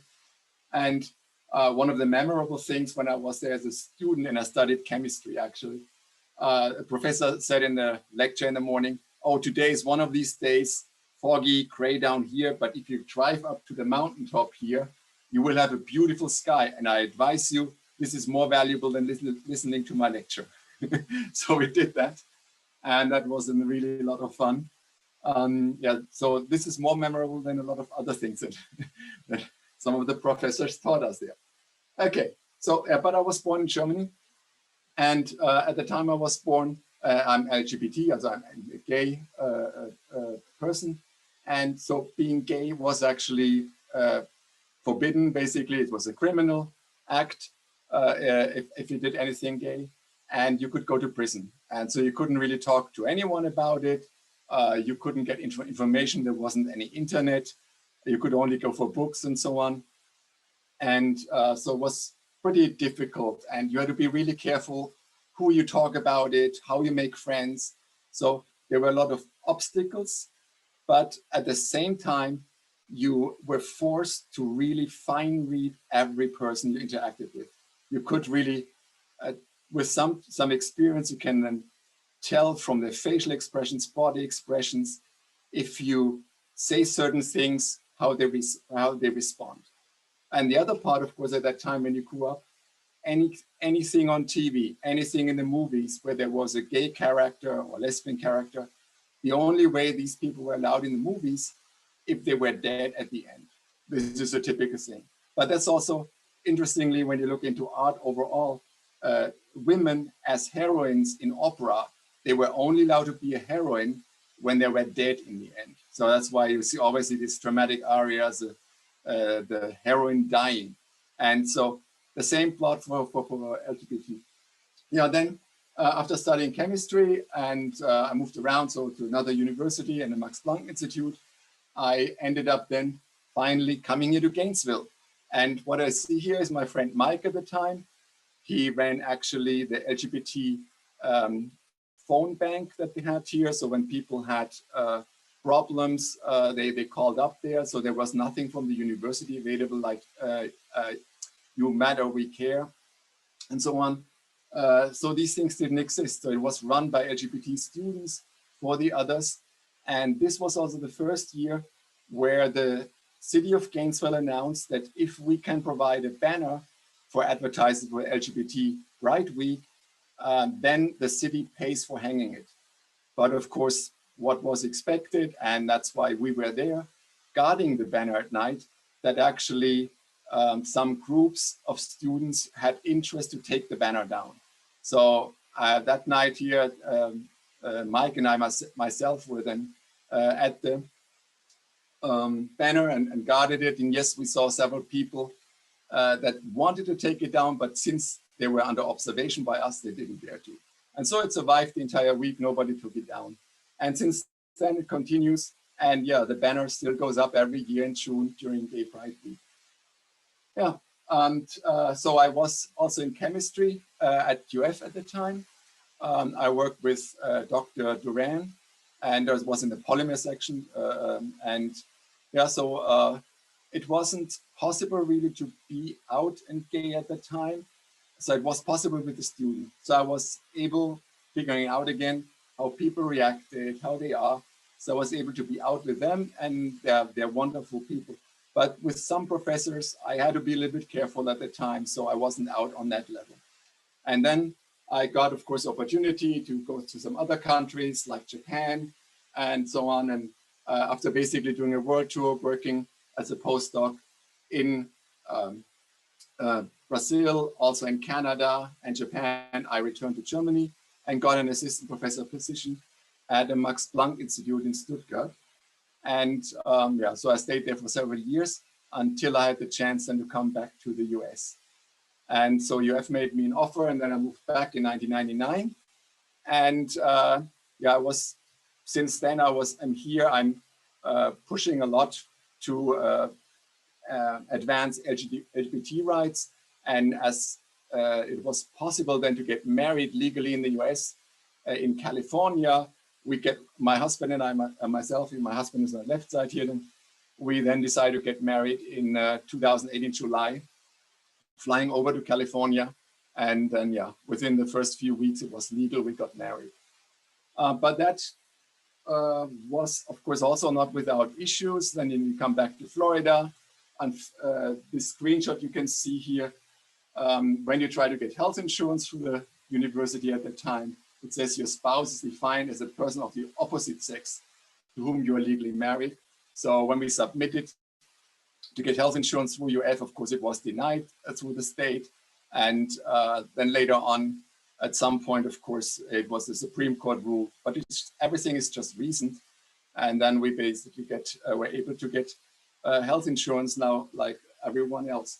But you see, it's a continuous struggle with everything. The other part is, I'm in engineering, and in the entire state of Florida, when you go to international to meetings in the US for LGBT faculty and students, you find there's only two people, myself and another professor at Embry-Riddle University. We are the only really out professors in academia in engineering. Yeah, so we are overall doing our best to improve conditions. And of course, here also at UF, I worked a lot through the LGBT Advisory Committee for the president to improve conditions. So I actually was the spokesperson for getting the charter of the UF changed. So we do no longer discriminate for gender, for gender appearances, basically. So that now basically also transgender people are covered by UF. Yeah, the challenges are still there nowadays, because as a scientist, you love to work internationally, or I love to work internationally. I'm originally from Germany, as you know already. I worked in so many countries. I have colleagues and people I know in many countries. But the problem is when you go to other countries, there are other laws. And of course, there are other customs.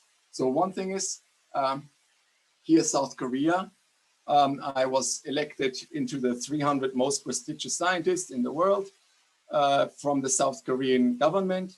And so they invited me over. But of course, all the paperwork and everything that was done before I got married. So even though it was there then 2010 and 2009, the paperwork was done 2007 before we were married. So they didn't know on paper that I'm gay and that I'm married. And so that is something I was not allowed to say over there, because being gay was not allowed in that country. And it's still, people are struggling who are LGBT over in South Korea. And this is always a challenge. How do you deal with this when you go into other countries, whether they accept you, whether they give you trouble and so on. Of course, in South Korea, I knew the worst thing they can do, they tell me that I should leave the country. So I wasn't worried. But if there are other countries, for example, I'm invited to go to Turkey. Being gay is enough that they can send you to prison. The same thing with Russia. If I want to go to conference in Russia, I can't go. And there are many other people. When you go online, you find the students would like to attend the conference because it's a key conference in their field, and every 2 years. And yeah, it happens to be in Singapore. And then if you go to Singapore, do you really get out of that country without going to prison? What is your safety there? The other problem is, of course, do you even get a visa? So when I travel now, I have to, of course, apply for visa, and you have to explain that you're married and that it's a same-sex marriage. And so I never know, will the country actually give me a visa, or will they reject it? Because officially being gay is not allowed in the country. And so these are always challenges that are there. So that's, yeah, it's something that you can't easily get rid of.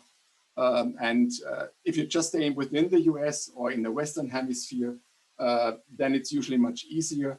But if you'd like to work, because I would love to go over to Arabian countries or certain North African countries, but then the risk for my life is getting too large, because I'm officially documented that I'm gay, and anyone who Googles my name can easily find out that I'm gay. I published enough and indicated enough that I belong to the LGBT community.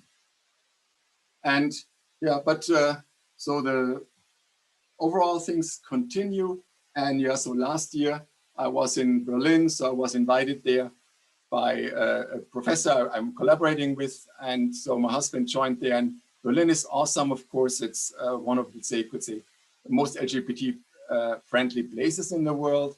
And yeah, it's just wonderful. The mayor of the city for many years, like about 10 years, is LGBT. So yeah, it's a very welcoming environment here. The other part I want to mention, so there was a question about why did I get into STEM?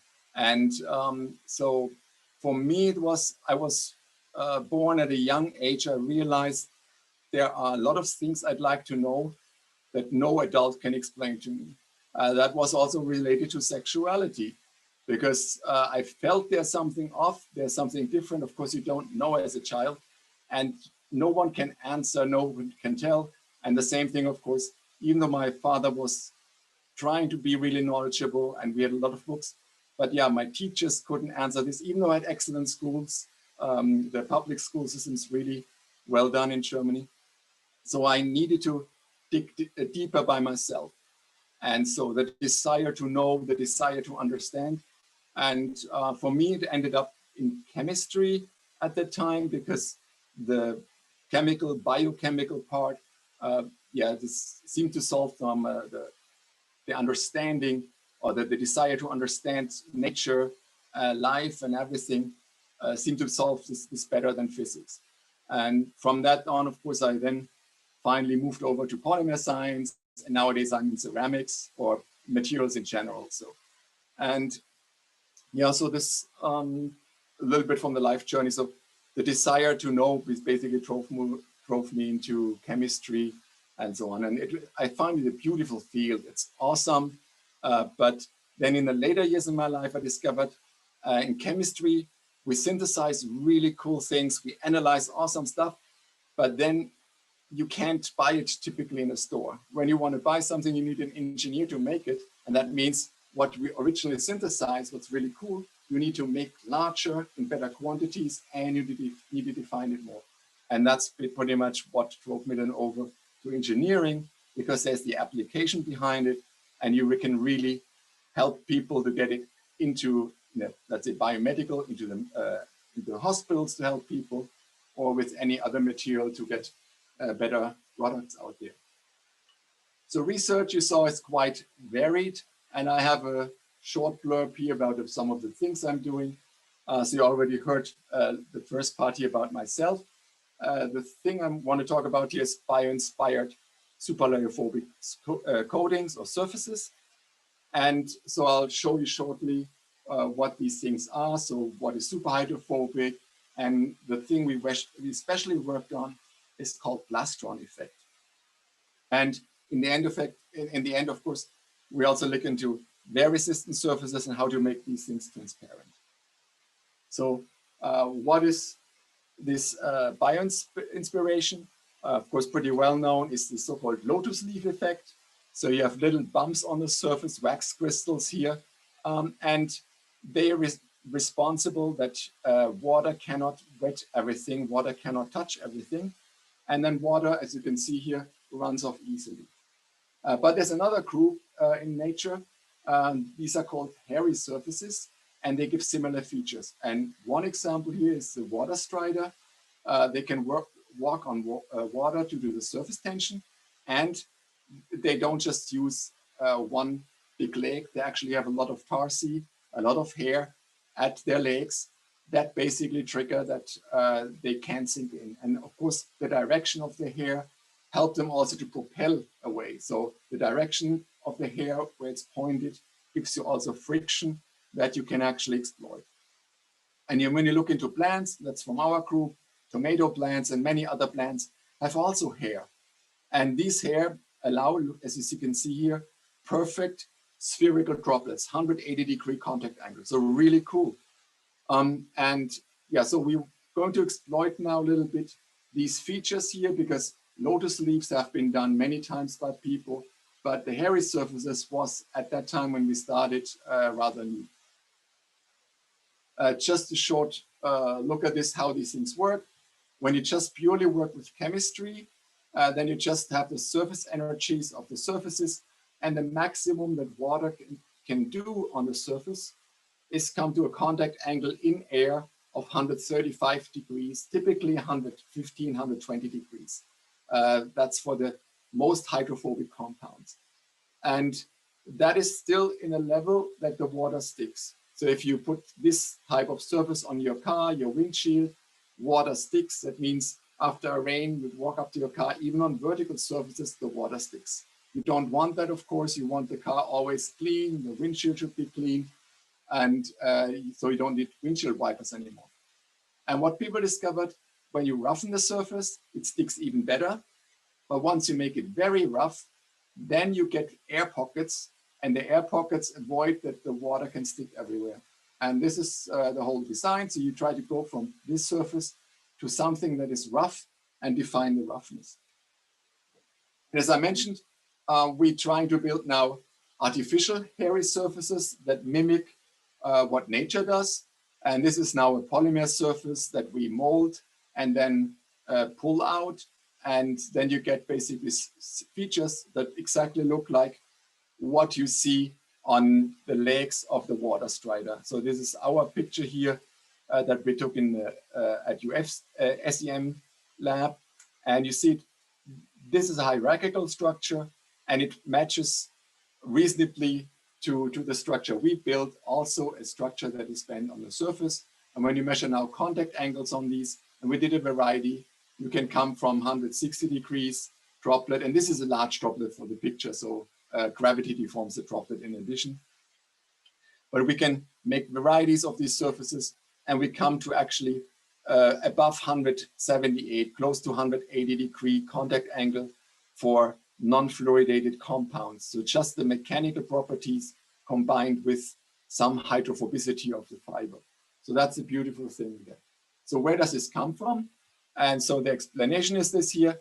If you work with hair, they have an elastic property. And so when a droplet comes down, the droplet actually bends the hair, and then the hair reflect mechanically and jet the water droplet off.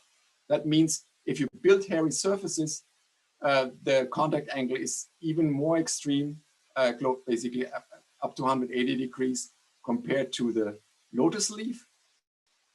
And what happens basically there, let's look at the flexible system first. If the water droplet comes down, the fiber bends. That means you have a short area where it's being touched or wetted. But then as the fiber bends down, it's being de-wetted. And then again, the fiber shoots up and kicks off the droplet. If you work with stiff surfaces, then of course, the fiber is being more wetted and the droplet would stick. And so that's why it's important to have fibers that match in the mechanical properties to the droplet size that's coming down and the size and so on. So several things have to be considered. But with this, you come to extreme hydrophobicities. And yeah, so things are summarized here if you're interested in a journal where we wrote a review article about it. And just to show you how these things work, this is carbon black on the surface, usually sticks pretty well, but the surface itself repels this carbon black pretty well. And then when you put water on it, picks up the dirt. Yeah. So these things work pretty nicely. And we had a startup company for some time, but then, you know, startup companies, I learned this the hard way. It's not about the science alone, it's also about people. And our CEO wanted to go big. He always wanted to go for 100 million. He was never satisfied with just $1 million. And so all investors ran away. Okay, so next one here is basically just an explanation for those who haven't seen it yet. When you work with surfaces that are super hydrophobic, and as soon as they're super hydrophobic, the same mechanism kicks in. Water wants to minimize its surface energy. That means a water droplet that's rolling down picks up debris on the surface. And while doing so, it minimizes its surface energy, but it cleans the surface at the same time. If you only have hydrophobic, as shown here, the water droplet moves in, it goes over and leaves the debris behind. So that's the key feature. That's why this is a lotus leaf and it gets clean by water droplet moves across it. And of course, really important is then superhydrophobicity for transparent coatings. Think about your cell phone or any touch screen we have nowadays. And of course, you can do this for oil and for water. And yeah, so it's possible to do these things. So here, contact angle is 157 degrees. And for this, for the application, it would be sufficient. The problem with transparency is everything has to be so small and therefore so thin that it doesn't stand with the time. So you can use it a few times, but it won't last half a year or a year. And therefore, we don't have it in a product yet. But once we have something like that, you could touch your screen or you could coat your glasses and they wouldn't be smudged so easily anymore. So it's a really desirable product to have in the future. And people work on this. Yeah, so with this, I'm finishing this part of the research that we're doing. So you see here different panels. We created paint basically. And now this paint, because it's not transparent, but it's colored, we can actually make this paint permanently repellent. So it will work for years because we stack the whole system in many ways. And so whenever the surface is deteriorating, there's another layer underneath. And if that deteriorates, another layer underneath. So we have up to 1,000 abrasion cycles that we scrubbed over it. And so it's working really well. And that was actually the part for the startup company making super hydrophobic paint. Yeah, and so this will continue. We actually have now new formulations developed that we can work in water. And that is actually also the important part. When you try to sell a product nowadays, you can't come with hexene or xylene or any of these organic solvents anymore because of air pollution. And so the VOCs need to be limited. And so water is, of course, highly appreciated. But something that is hydrophobic in nature or super hydrophobic itself, to put in water is, of course, not trivial because, yeah, you need to optimize or to control the features to get into the system. Yeah, so with this, I'm done through my presentation and happy to answer questions or give the mic back basically to Mariana. Thank you so much for speaking. That is a great segue to our next segment. We're going to be doing a Q&A. For those of you who have questions, you can either unmute yourself and ask or submit your questions through Vivox, and we can do it that way as well.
In the chemistry department, we have the so-called Reuter rule, which is when there is speakers, nobody leaves the room until a student asks a question. Now it's harder to enforce through Zoom, but come on. I heard cool things, so. So Wolfgang, question for you. Okay. How, for the hairy surfaces, right? Yeah. The when you measure the contact angle, Yeah. the concept of a surface is fuzzy, right? Literally. Yeah. So how do you do that? Because it's not a plane, right? It's a Yeah. There's it's a structure to this, but the droplet is still typically larger than the roughness that we have here. So typically what you look at then is the very top only of the surface. You do not look into the depth of the surface that you compare. I see. Okay. Okay. It's the depth becomes important of this, basically the porosity of the surface becomes important if you go through the breakthrough limit. There is a limit from physics for the breakthrough of the superhydrophobicity. Because if you push hard enough, or if you pull a vacuum, there's no air, then you wet because water can't do anything. There's nothing else, right? Okay. Yeah. So, but for measurements, it's a top. But this is also now an issue. Now, if you come with hairy surfaces, That's what I one meant, is right? standing out and others. So we do statistics and hope, and by this, when you do statistics, you find basically that there's little variation, and then we use these numbers. Thank you. I have a question for any of the speakers who want to answer. What advice would you give to young scientists in regards to how they should pursue research?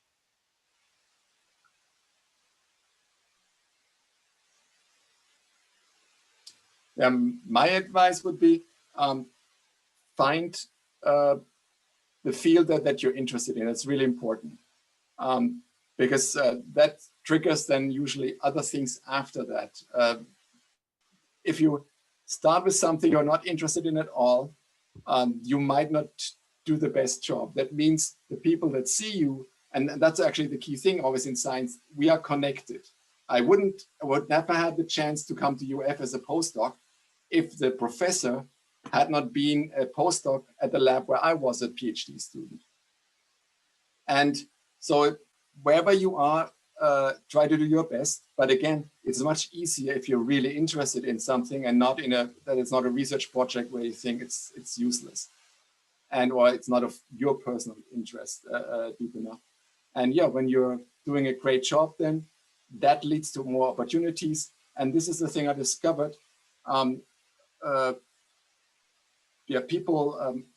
Most people in the science community have no issue with LGBT or other parts of diversity. And as long as you're excellent, they want you. So that is what I discovered overall. And so if you do great work, it automatically unfolds. And the beautiful thing is always, you think there is an end, suddenly there's nothing happening for a few months, and all of a sudden, out of the blue, something comes from somewhere because so many people don't know you over the years, and then you get an email, oh, can you join this project? Can you do this? And this is a beautiful part actually, where things accelerate and connect.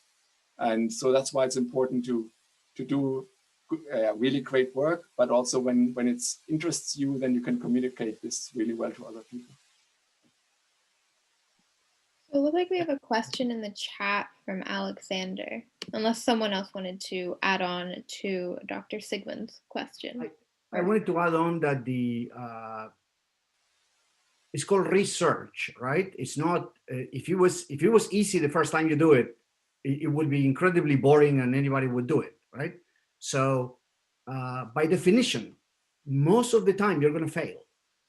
But it's the famous fail forward, right? You fail by learning, and then you learn, and until you get it. Somebody told me once that science is the art of going through, getting into blind alleys and realizing that they're blind before you get to the end, right? And that's experience. But it's, don't be afraid of things. Professor Rich mentioned this, right? If you break something, everybody breaks things, right? Just try not to break something that costs $50 million, right? But they're probably not going to let you anyway.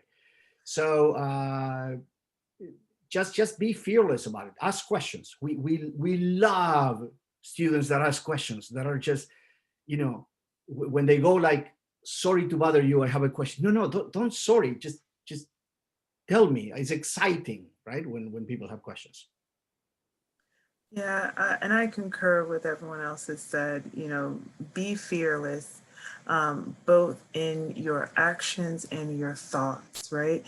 So a lot of professors, the more you get into research and you ask them a question, their first response to you is, what do you think? Because at the end of the day, you are supposed to be the leader when you leave their research lab.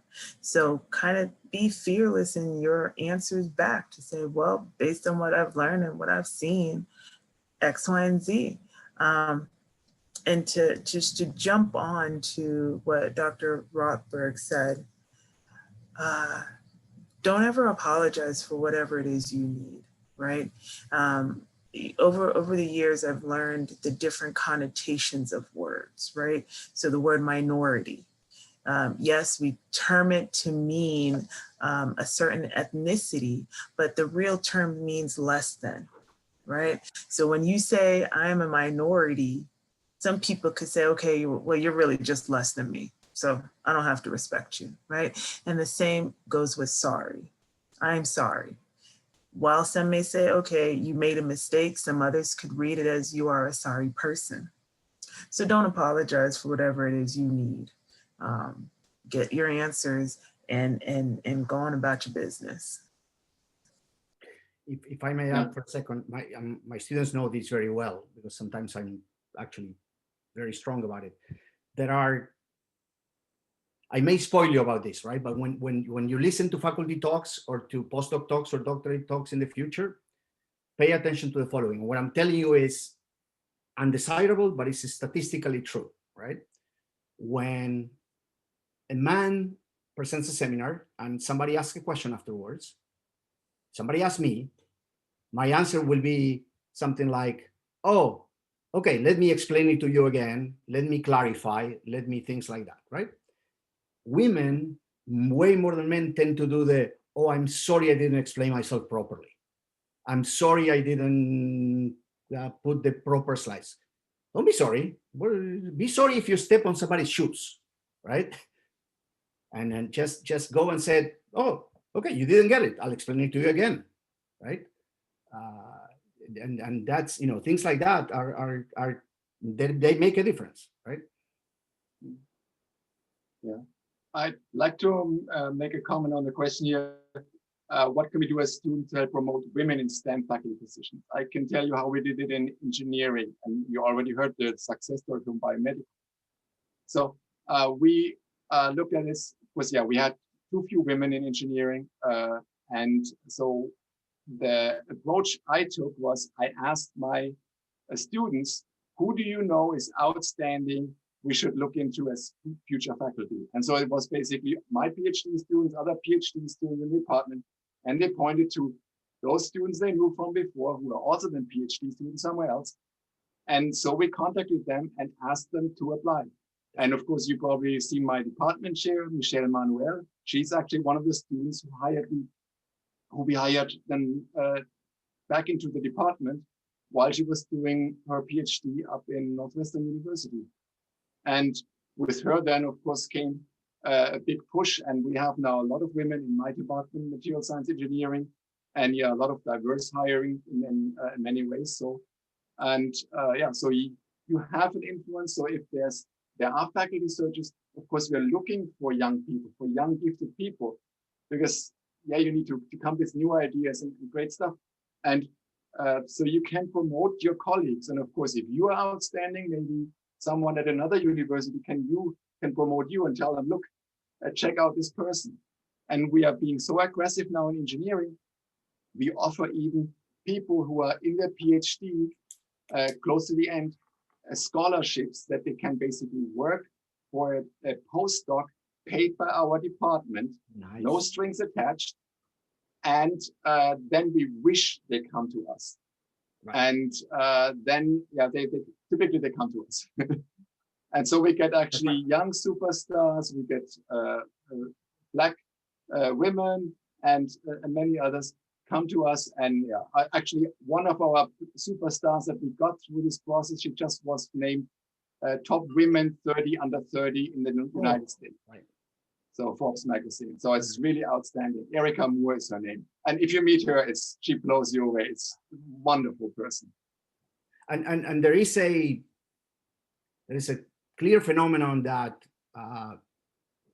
if you look at the statistics, the best statistical predictor of diversity in the department is diversity in the department, right? Yeah. So there, somebody applying and looking at the faculty goes on, there's nobody like me. Does that mean that I don't belong there, right? And it requires a very strong character to go and say, screw it, I do, right? So once you get the ball rolling, the thing actually becomes much easier, right? So Alexander was talking about what can you do, right, as undergrad, right? I think that I honestly don't know, but I think that it's about continuously reminding your clever colleagues, your clever students, right, that they're good, that they're really great, that they can do whatever they want, right? Find them, and whenever whenever everybody has doubts, right? Oh, I don't think I'm that good. Yes, you are. Tell them and tell them and tell them, right? And that helps a lot.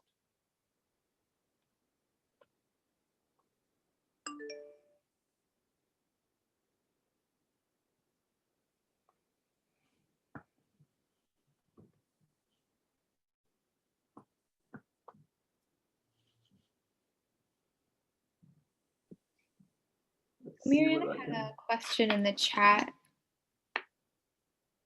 Yes. Is there any advice for young scientists who are struggling with pursuing research because of their race, gender, religion, sexual orientation, etc.? Yeah. So advice is talk to other students, but I think it's always true for any student. You need to find groups that you feel comfortable with, and the students can tell you much more about what's going on in the group than the professor probably tells you. Currently now we have an environment at UF that you can really be out. You can be out about a sexual orientation, gender identity, and yeah, this. So I think we have now a wonderful environment. In my department, I've seen now, if anything comes up, any student is discriminated in any way, that the professors jump in and protect them, or other students who are more knowledgeable about this jump in, protect. So we're getting to a really nice environment. So of course, it's still, you put yourself out, there is fear with this, you don't know, and you, especially after being hurt for many years in life, how much can you trust and how much can you put out of yourself there? That is always an issue. But overall, we have now a really good environment at the university that you should use to grow and do this. So once you find a group and there's anything really wrong, use the system of the university to let these people know that it's not okay what's happening if there's something negative there. And overall, yeah, it's to do research. I'm saying everyone is struggling with this when you start, because it's new. You haven't been trained in this before, so you've learned books. Actually, US system is a very school-like system. So you basically get told which class to attend, what time, what year you have to attend which class. So it's not your own decision alone. So that's why it's obvious that everyone struggles with that. And so it's not just because of minority or LGBT and so on. Everyone does that. But of course, yeah, there are different concerns in addition. That means you have to check the groups more carefully.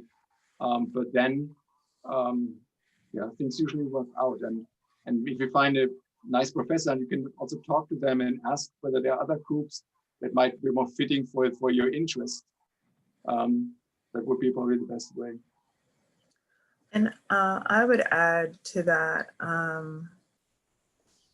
depending on where you go or where you are, it may be difficult to reach out to somebody in your area, right? So you can always reach out to people at other universities, right? You can always, you know, I remember looking at other faculty member who looks like me at other universities and reaching out to them to say, hey, will you be my mentor?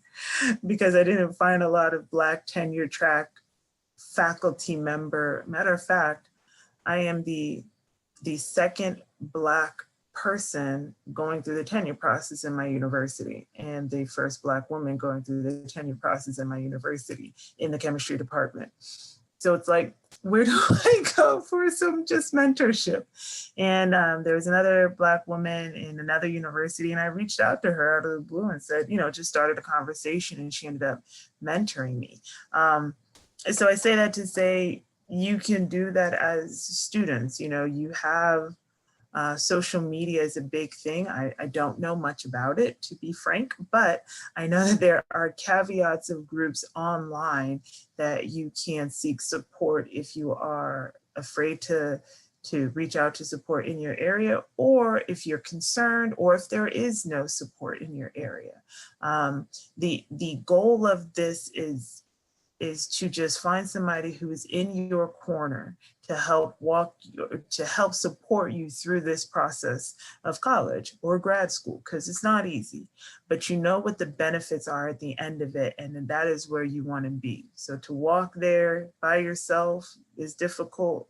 Find somebody anywhere in this world that can walk there and give you a guiding hand when you're like, I don't know why I'm doing this. I'm just gonna quit. All they have to do is say, well, remember why you started. Sometimes that's all it takes. That's what it took for me when I was like, why am I doing a PhD? And my best friend said to me, you're only 2.5 years in, you're almost ready to graduate. And I was like, yeah, good point. I'm gonna graduate. That's all it took. And so yeah, thank you for that. I tend to be more blunt about this, and let me pick it up in the following way.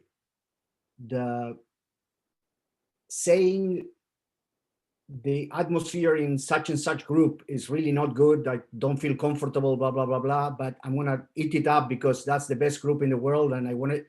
That's a fallacy. That's wrong. That's completely stupid. There are many, many, many, many good groups there that will welcome you. So don't be you. And if they don't welcome, people like you in that group, that's their problem, not yours. Just find somebody else because there's plenty out there. Thank you. Okay, there was one last question for Dr. Bridge. Alexander asked if Dr. Bridge faced any social pressures from pursuing a professorship. So I don't know what is meant by social pressures. Mr. Kane, can you elaborate a little bit if he's still here?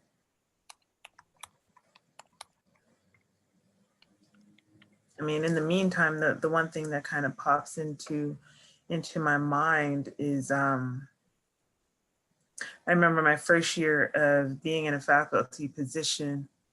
I was in the midst of finishing up my fourth and fifth proposal.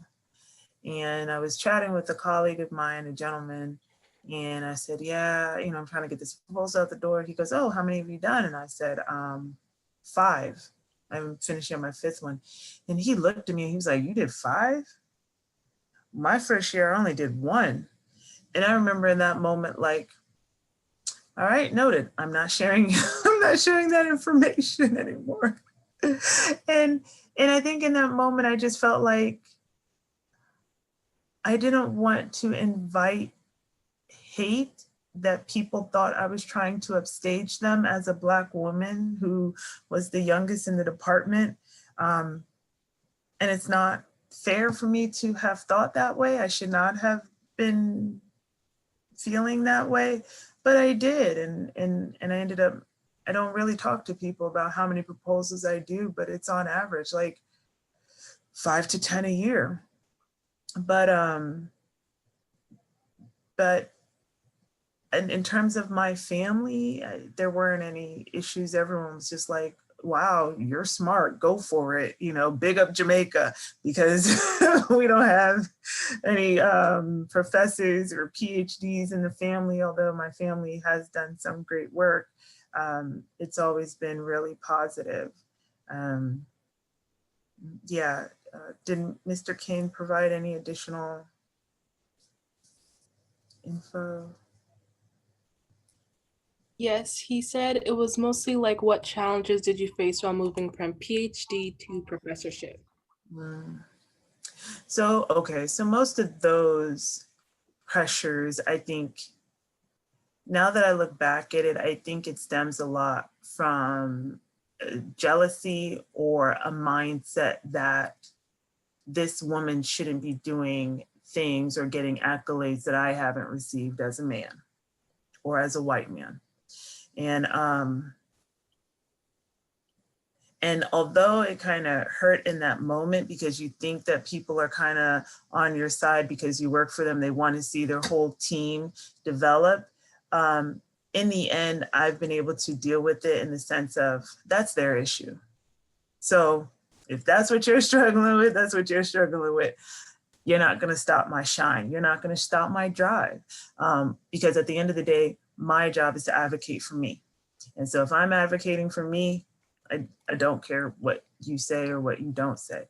So I do my best really not to focus on other people, whether it be negative or positive, and focus on what I know that I am supposed to be doing. And in the end, I think it was Dr. Sigmund who said it. If you're doing what you love, the accolades will come, the benefits will come, because you're doing what it is you deem your purpose to be. And that's what I go for. I hope that answered or addressed the question. Okay, thank you all for coming to our presentation. I would like to personally thank all of the speakers, Dr. Sigmund, Dr. Rortberg, and Dr. Bridge, for coming to our presentation and speaking about your experiences in STEM. I'm sure we all greatly enjoyed hearing about everything you've done on all of your research, and I would like to also thank all of the members for coming to listen to these speakers. Thank you everyone for coming. Great questions. And thank you for the invite and putting this together. It was wonderful. Thank you. You too, yeah. Alrighty, I hope you guys have a great rest of your Friday night. Thank you.